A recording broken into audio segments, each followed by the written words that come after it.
Bonjour. Quand je regarde des tutos cocktails, un truc qui m'énerve, c'est de voir les gens utiliser du sirop de grenadine. C'est très chimique et c'est pas très bon. Alors que le sirop de groseille, c'est tellement bon. C'est 100 fois meilleur.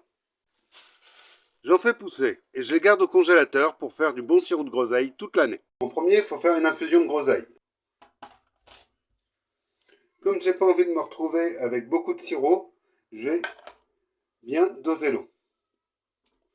Je vais faire 150 g d'infusion. Pour le dosage des groseilles, je mets autant que l'eau pourra en contenir. Une fois cuites, elles vont ramollir et elles seront immergées. Je mets le tout à chauffer. Je conseille de prendre une grande casserole, car une fois couvert, l'infusion de groseille a tendance à mousser et ça en fout partout. Quand ça commence à bouillir, je mélange. Et je casse un peu les groseilles. Je baisse aussi un peu le feu.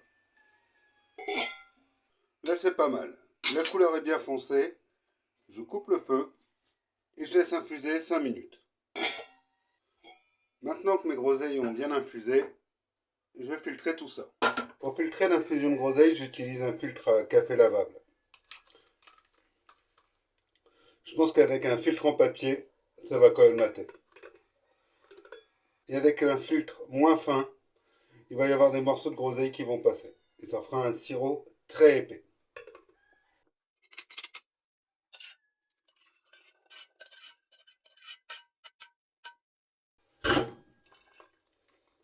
Je presse pour récupérer le maximum de jus.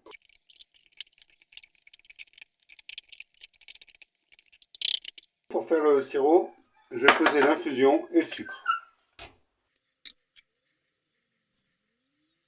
138 g. Pour la conservation, je vais faire un sirop lourd, donc 276 g de sucre. Pour des questions de conservation, mais aussi d'arôme, je vais prendre du sucre blanc.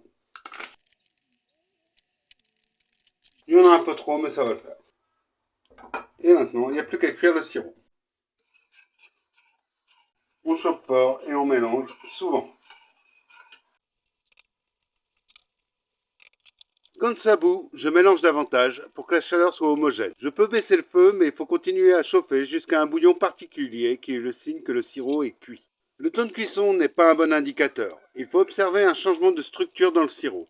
Et là, on est sûr qu'on a réussi. Si on a un thermomètre, il faut dépasser les 105 degrés. À la forme du bouillon, ça me semble bien cuit. Je vais le mettre dans une bouteille que j'ai ébouillantée en filtrant un peu. Attention, le sirop est chaud et il y a de l'humidité dans la bouteille. Ça va dégazer. Donc, je ne pose pas l'entonnoir directement dessus. Je laisse un petit peu au-dessus. Et voilà.